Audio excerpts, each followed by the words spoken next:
Welcome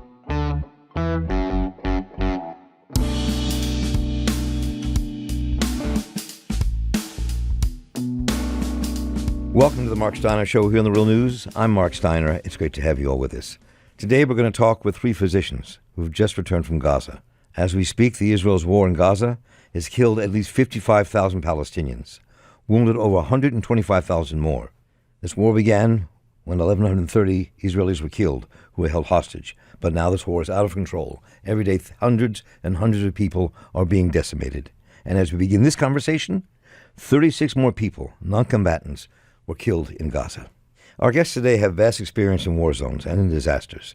Dr. Rizwan Minhas is a Toronto-based physician. He specializes in sports and regenerative pain medicine, but has extensive experience across the globe and is deeply committed to global humanitarian and medical efforts. Dr. Sarah Lalonde is an emergency and family physician who specializes in community, rural, and remote emergency medicine, especially in Indigenous communities. She's worked in Albania, Togo, Chad, and fights against human trafficking in Quebec and Canada, and of course most recently came back from Gaza. Yipeng Ge is a primary care physician and public health practitioner based in Ottawa, Canada. He currently works and lives on the traditional, unceded, and unsurrendered territory of the Algonquin Anishinaabe. He practices family medicine and refugee health at community health centers there and across the country. So just once again, it's a pleasure to have you all with us here. It's also an honor for me to talk to three of you who sacrificed so much to be on the front lines in Gaza to save lives. I mean, as we begin to record today, I was just getting texts from another friend in Gaza who just said another 50 people, mostly women and children, have been killed as we're beginning this conversation right now. And I just thought important people to realize that. I'd like to just kind of step back for a minute, all three of you, and just I am really personally curious how and why you all ended up doing what you do. Because it's not as if you're, going into Gaza to come home and make hundreds of thousands of dollars as a physician. You're going into a war zone. You're going to a place where you may not come back from. So I'm very curious about all of you. What motivated you? What happened to put you into Gaza, into those front lines? And we can start with you, Sarah, please. Yeah, so my journey started in medical school. I had a lot of friends who were Jewish, and I became quite interested in the country of Israel because they were talking about their experiences living there, and many had been or were going. And that got me thinking about Israel. At the end of my medical training, I decided to go to Israel. So I was there for about 2 weeks. And as the 2 weeks was finishing up, I had a really strong gut feeling that I should go on this tour that takes place in Hebron. So for those of us who are religious, that's a place where Abraham, who's the father of Islam, Christianity, and Judaism, buried his wife, Sarah. And that town is in the West Bank and has a very specific history. And basically in Hebron, at that time when I visited, there was a few hundred or a few thousand settlers. There was, I think, about 3,000 soldiers to guard the settlers, and there was about 200,000 Palestinians. And the settlers and the Palestinians are living quite closely, some even literally on top of each other in apartment buildings, etc. And while I was there, I was leaving the mosque, which is called the Ibrahimi Mosque. And I saw that the border police was angry, so I decided to hide. And while I was hiding, the Israeli border police killed a girl who was 17. She's actually the same age as my brother. And that, in Canada, we're not very accustomed to gun violence. So that really shook me up to be so close to a shooting. And then afterwards, because they closed the checkpoint, we were kind of stuck on the Palestinian side of Hebron. And we went into a woman's house, and she was supposed to be feeding us lunch, but she was very shook up because there had just been a person killed outside her house. And she was trying to manage her children who were behaving like normal children, playing with their bikes inside the house. And she was trying to feed us lunch. Our guide saw the girl get shot, and he was also very shaken up. So when I had that experience, it helped me understand the type of fear that someone might have when they live under occupation. And that got me interested in thinking about what it might be like to live or to experience occupation living in the West Bank. And then that got me thinking about how I could contribute in the future as a physician. And one of those ways was by going to Gaza. So I was thinking of going to Gaza from 2016 until this year when I was honored to be able to go. Yipeng? Similar to Sarah, actually, I visited that mosque in Hebron, Ibrahimi Mosque. I visited it back in March 2023. I was with many other Harvard graduate and undergraduate students who were visiting Palestine to understand the context of historical and political context of Palestine. It was during that master's that I was studying colonialism as a structural determinant of health. That's actually been my own entry point into medicine and public health, learning about settler colonialism as it affects Indigenous, First Nations, Inuit, Métis peoples in Canada, or so-called Canada, as a settler colonial state that has committed genocide of Indigenous peoples on this land. And I didn't, choose to grow up in Canada. I came to Canada when I was 4 years old, and learning about the history of Indigenous peoples and the genocide of Indigenous peoples on this land, I felt very compelled to do what I can to understand that more and to think about what does it look like to decolonize and to dismantle these systems of oppression here. And that really led me to the field of study and learning about colonialism in other contexts and how it is so interconnected in how people experience health or poor health. And to understand that was actually just part of my public health studies. And during my own public health and preventive medicine training, I finished my family medicine training just 2 years ago. And it was during my public health and preventive medicine training that this increased violence in Gaza took place about 20 months ago. And my university that I was training at actually suspended me for social media posts related to Palestine. And it was actually just also photos from my own travels in Palestine just a few months before, in that very year. And they later rescinded that suspension and then didn't offer an apology.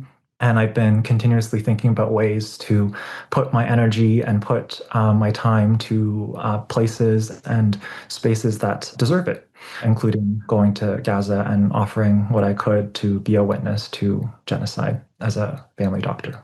Dr. Rizwan Minhas?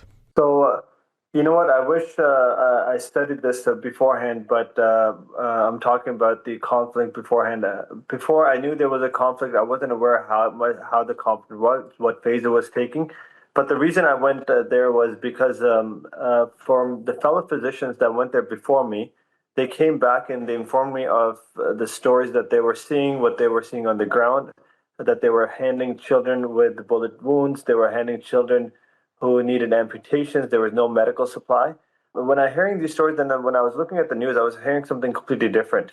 So then, as a fellow colleague to these physicians who did go there prior to my travel in April of 2024, I said, if this is true, I want to go see for myself, and I want to be able to provide at least some aid because there's no independent journalism there. So I was trusting my fellow physicians, and when I got there, and I was shocked to see they were absolutely correct. So I went there just specifically to bring in some aid because at that time no aid was being allowed. And while traveling, I took a flight from here to Egypt, Cairo, and then I took a bus from Egypt, Rafah, and we crossed to the Palestinian side, to the Rafah Palestinian side.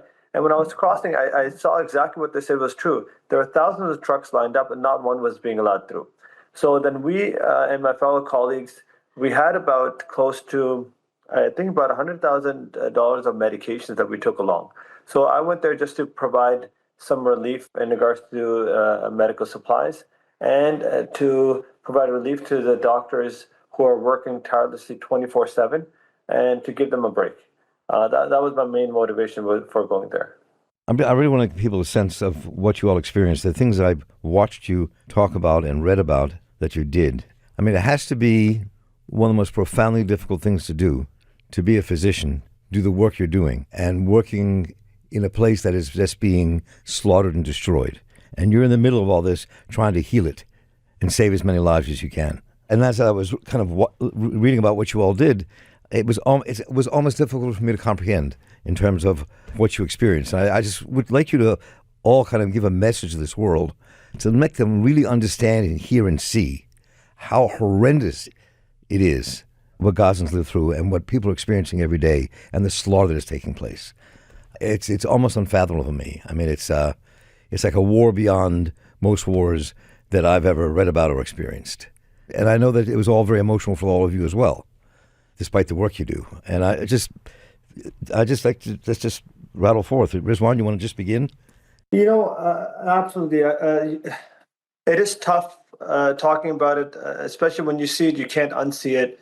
I want the world to know that, trust me when I say this, we want independent journalism to be there, because now it's our word against what the Israeli media or the army is trying to tell you. And trust me, the two opposite statements can't be correct, I want them to know that all the doctors who've been there are seeing and are on the same page. This is a genocide happening, live streamed. And yes, you can see it online. You can see dead babies online, but we actually are holding those dead babies with our hands. We're actually treating those babies with bullet wounds. We're actually treating older folks who are dying because of a lack of medication that could easily be treated. I want them to know that this is not a battle of two religious sides or anything. This is just a battle of humanity. I had a fellow physician, Dr. Mark Palmater, I believe he's of Jewish faith, and he was working alongside with me over there. And our main focus was to save as many lives as we can. The thing is, with doctors, we can't stop a genocide. The political leaders around the world can. And I want the world to understand that, yes, we may be able to provide aid, but you have to step up yourself and put pressure on your government and stand together with humanity and help stop this genocide. This is happening during our lifetime. What you just said, and Sarah, you can jump in here. It is our job at this moment. Your job to tell your stories. Our job is to get your stories told, so that we shine light into this darkness, so we can do something to stop it. I mean, that's part of what has to happen here. Exactly. Yeah, there's so much that we can say that people should know about it. I think that it's important to know, for people to understand the kind of visceral feeling that you have when you go into Gaza. Gaza is a post-apocalyptic world. When you go into Gaza, you feel like you're in some type of a post-apocalyptic film, And I think that when we think about Gaza, we need to think about, would we accept any of the things that we're asking people in Gaza to accept? Like last week, for example, we went to the Canadian Parliament, and there was a journalist there who asked us about tunnels being under the hospital. Now, this is a question that's been repeated to many physicians. You can watch many, many, many interviews on YouTube where they ask physicians if they saw tunnels underneath the hospital. And we did not see tunnels. However, even if there were tunnels, does that justify the bombing of hospitals? Would we accept, let's say my nephew was in the hospital and I find out my nephew was killed while he was in the hospital by a bomb. And someone said, oh, there was a tunnel underneath the hospital, so that's why we bombed the hospital. Would we accept that? Would we accept that for our own children? Would we accept that for our Indigenous people, that we would bomb, I work up north in Cree Nation and with the Inuit, that we would accept that we would bomb the Cree Regional Hospital? And ironically, after we had that conversation, we discovered that there were tunnels underneath the building where we did the press conference. We walked through them as we were going to another building. But do you think that as Canadians, we would accept that someone would bomb our parliament because there were tunnels underneath it? So I think that a lot of what what the world is asking Gazans to accept is not something we would accept for ourselves or our children. Like, we have access to other news. We have access to direct news because we've been to Gaza and we know people there. And a few times a week, I receive videos of people being burnt alive, like more than once a week. Would we accept that our children in Canada would be burnt alive on a regular basis? I don't think we would accept that. And I think when it comes to the land piece of it, after the world decided to create Israel, it was created after the Arab and Israeli war. There was 22% of the land that was given to the Palestinian people.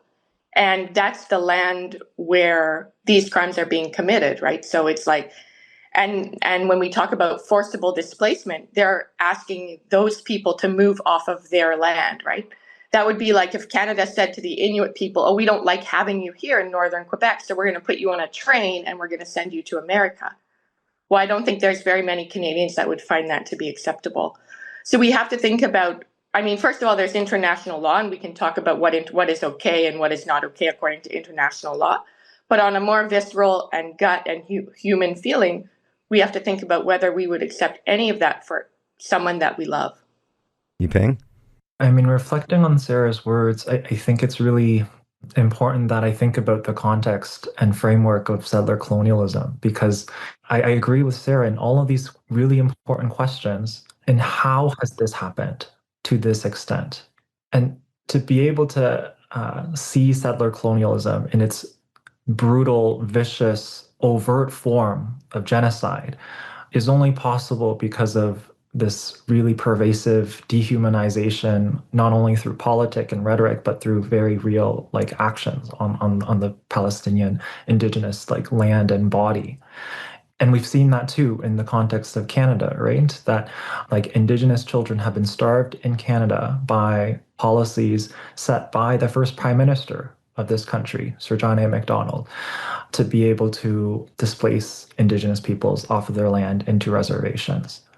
But I think it's at least for me, it's different because I've learned about settler colonialism in almost this like sterile academic environment, Mm-hmm. and the ways in which it feels and acts in Canada and the US is still very pervasive, but is not this overt violence and brutality on a body. And we see it in resource grabs, in decimating the land here, but to see it also for firsthand in Palestine.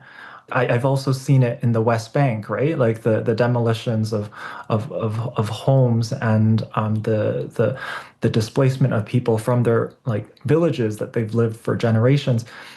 But to see it in Gaza, it helps a sliver to understand that this is settler colonialism, but like it does something I think to my soul, to our souls, of like seeing this, that this is what humans are capable of. And unfortunately, it's a reminder of what humans have been capable of since time existed, perhaps, because these atrocities in the form of Holocaust and genocides have happened in the past and are actually happening in other parts of the world. But I think the tagline for me is like to know that Canada is so heavily complicit in what's happening. And that's what we tried to highlight last week. And it's also something that a lot of parliamentarians and policymakers they don't even think is true, because they are being fed inaccurate information from the Minister of Foreign Affairs or Minister of Industry now about how Canada is still heavily complicit. They canceled 30 permits for military technology that goes to Israel last year, but there's still around 88% of existing permits of these technologies that go to Israel, including technologies that go from Canada to the US, such as engine sensors built in Ottawa. The only engine sensors that fit the F-35 fighter jets that are built in the US by Lockheed Martin, those engine sensors are made by a company called Gas Stops in Ottawa. And those F-35s are the same fighter jets dropping 2,000-pound bombs on Palestinian children, women, men, families. And they're the ones that come into the hospitals, sometimes dead on arrival. So to understand that complicity, I think it's really compelling for us to know what is our responsibility, for example, as a Canadian, to push for ending this kind of complicity. I think that the work you've done, what you've written, what you have been interviewed about, what you've told people you've seen, should be opening doors to just that idea at this moment.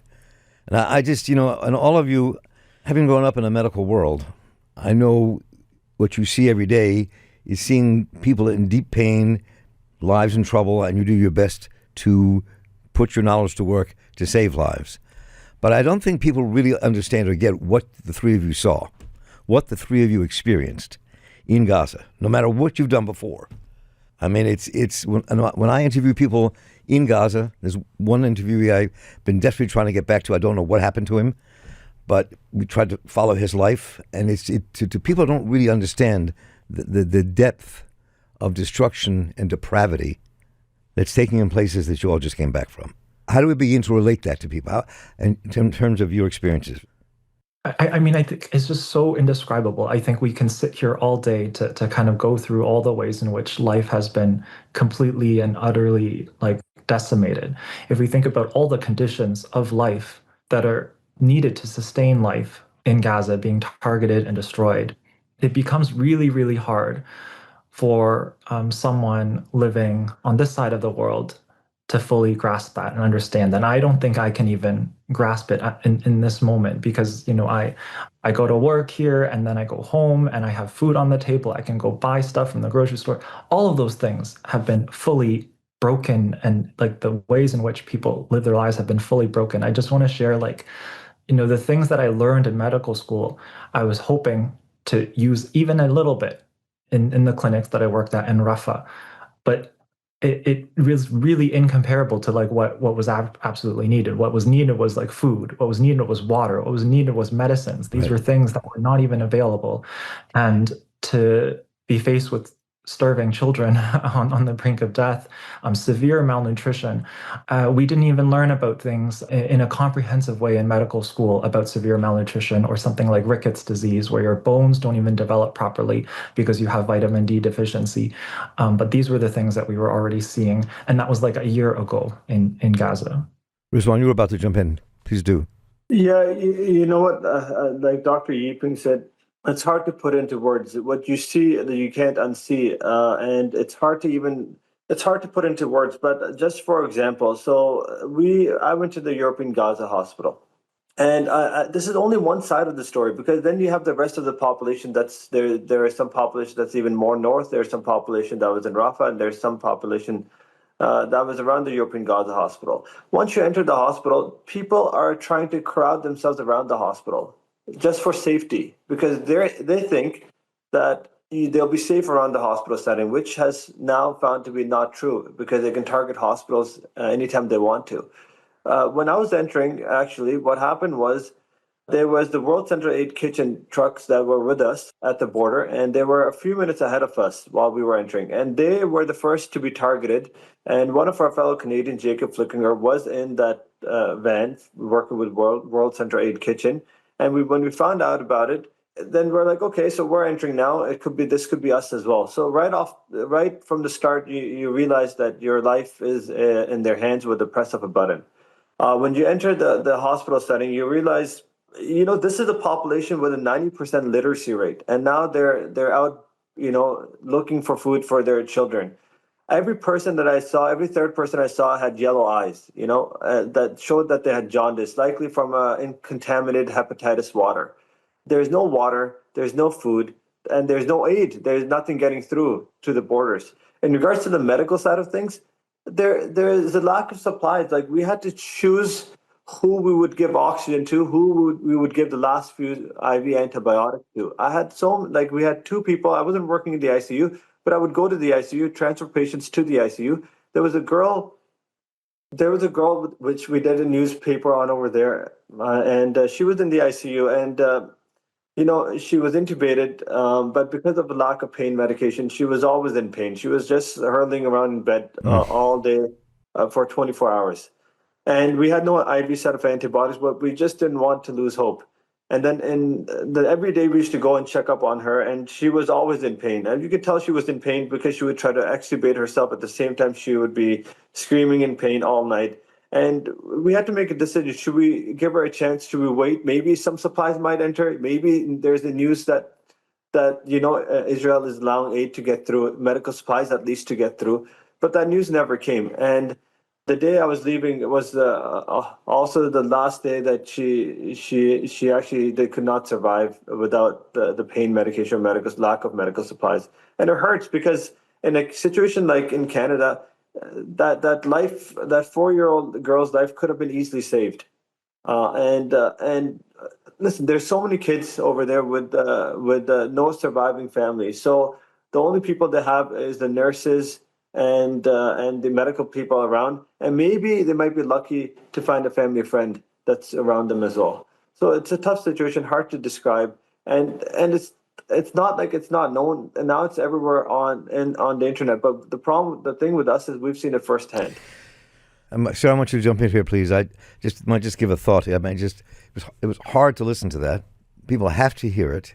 I think that the three of you are physicians who have seen some horrendous things in your lives, working with patients, but to experience the horror of that little girl you were just talking about, and that's expanded 10, 20,000 times inside Gaza.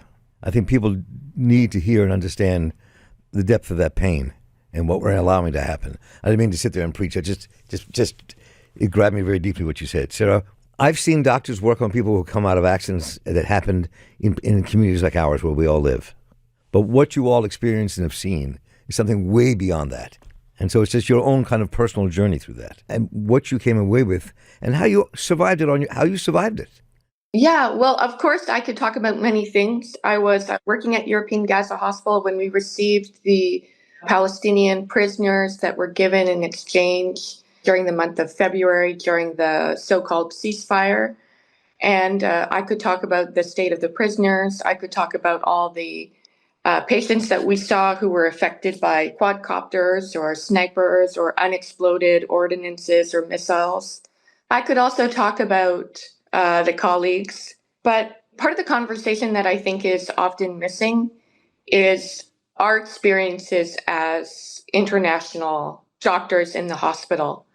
And I think what really changed me when I went to Gaza was my experience of the kindness and the welcoming by the national staff. I remember that I was sad one day. I went outside and I was standing, it was raining. And I had eaten with most of the people in the department. They all knew me. So the security guards or the people who do the welcoming of the patients and triage, they saw me. They looked out the window and they saw me.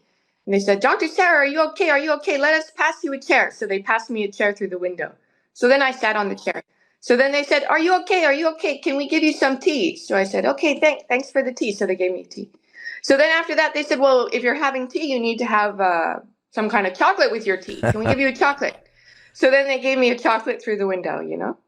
And I think that the profound kindness and welcoming and the treatment of guests was something that I was so touched by. And as I think about what we're often taught as children, right? Like, I guess teaching in every family is different, but in my family, it was like that love is about putting the other person before yourself, or that thinking about the good of the other, or being attentive to what they might want or need in that moment. And that's something that I experienced all the time there. Like, I was so touched at the end of my time there, I offered to extend, and I spoke with my boss about that. And you have to keep in mind that my boss was the only physician there during the mass casualty events last year. He was there with a bunch of medical students. He lived in the hospital and he saw every mass casualty event. So I asked him, do you need some help? Do you want me to stay longer? And he answered my question in a very polite but roundabout way. He said that he had experienced romantic love in his life, but that the romantic love that he experienced will never, ever, ever compare to the love that he has for his daughter.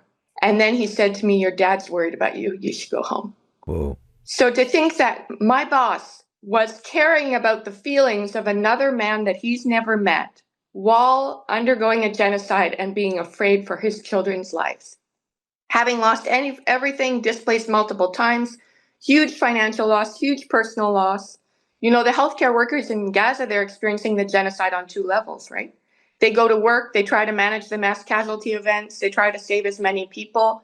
Some of my male colleagues admitted to me that they felt so hopeless after the mass casualty events that they were crying.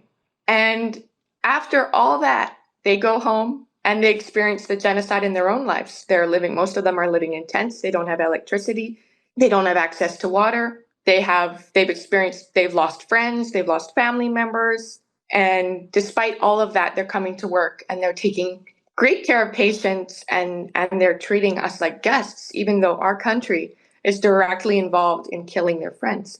And I think that that's something that really changed me.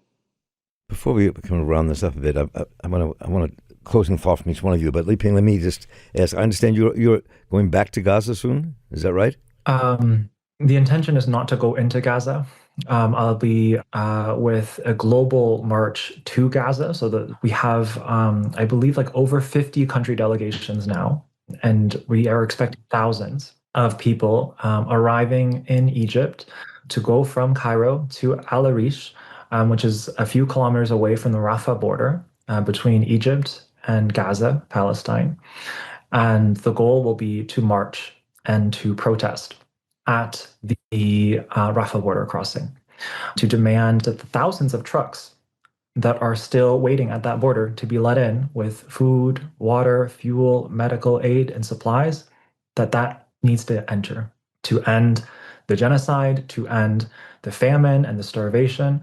And I think we are at this like pivotal moment where hundreds of thousands, if not the majority of the population, facing extermination because of this months-long blockade on top of an existing 18-year blockade of essential foods and supplies and medicines. And so people are on a razor thin thread of survival at this moment. And I think citizens and people of conscience around the world are really unsure what else there is to do, right? We have organized as best as we could in different parts of the world, especially the countries that are most complicit, like the UK, France, Canada, Australia, the US, right? And we've like done our press conferences, we've done our letters, we've done our petitions, we've done it, we've done direct actions, we've done it all. And I think this feels like, a very pivotal moment where people are descending on the Rafah border to say enough is enough. We haven't seen meaningful action from these most complicit parties to prevent and end this genocide and end this famine. And as people, we're going to try to do this on our own. In the same way that the Freedom Flotilla has tried multiple times, and now they are, I think, very close to reaching the beaches of Gaza. So I think it's a reflection of nothing in this world, whether it be like civil rights or equal like human rights, if we can even call it that, on this side of the world. Nothing has been just granted to people. It has always been fought for by the people. And this is another example of that. Just a quick, when is that taking place? The goal is to march to the Rafah border crossing June 15th. So as we conclude this, and let you all go back to your day, I know you're busy.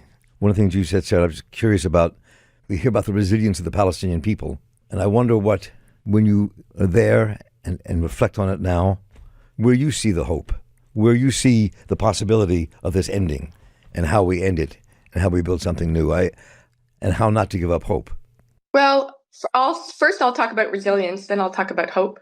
So I don't think that we should be talking about resilience while there are ongoing atrocities. I don't think that resilience, I have a lot of resistance to the use of the word resilience when we're talking about something that's man-made. Mm-hmm. Because it takes the responsibility off of the perpetrator and puts it onto the victim.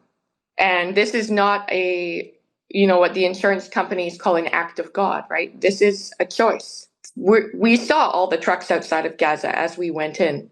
It's very easy to get water and food into Gaza. It's easy. Like, many of these problems could be solved within a few hours if there was the political will to do that.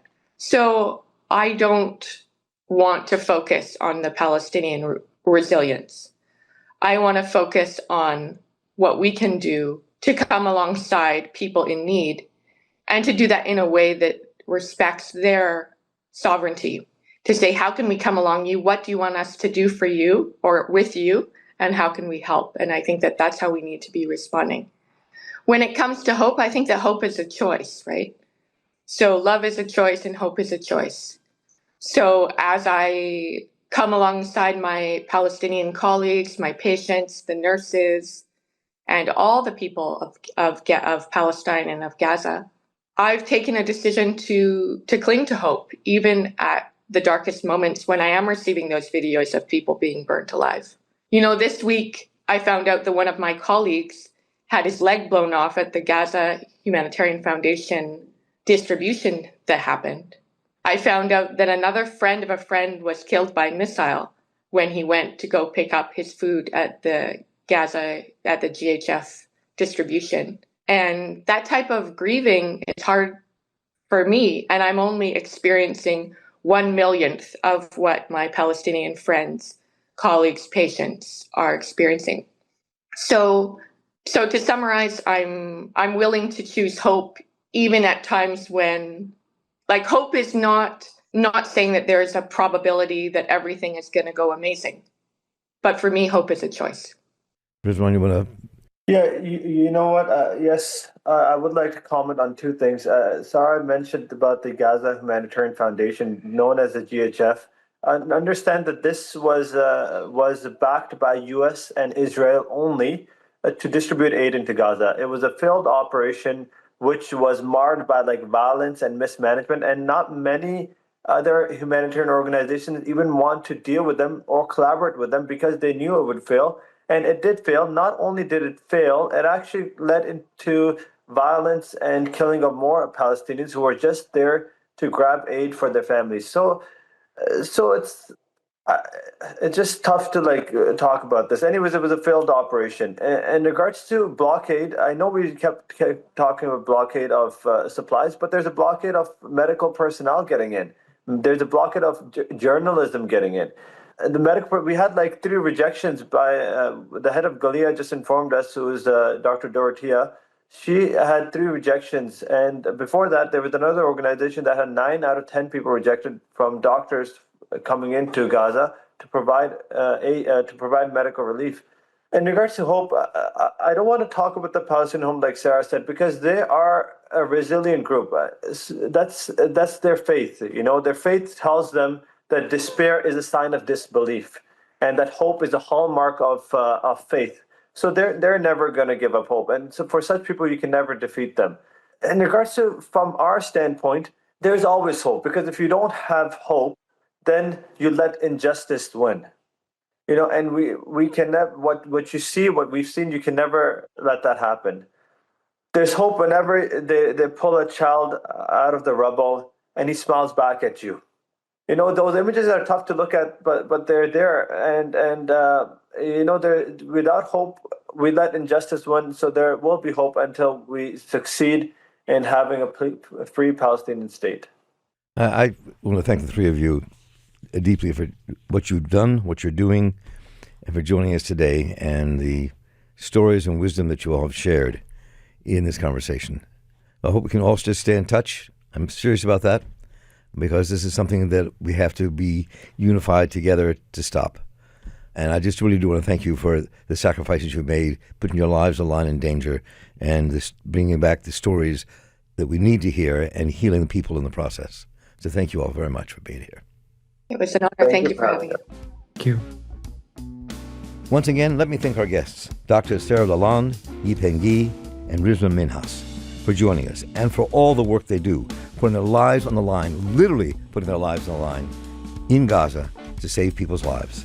And here in Baltimore, let's say thanks to David Hebden for running the program today, our audio editor, Alina Nellick, for working her magic, Rosette Sawali for producing The Marc Steiner Show and putting up with me, and the tireless Kelly Rivaro for making it all work behind the scenes, and everyone here at The Real News for making this show possible. Please, let me know what you thought, what you heard today, what you'd like us to cover.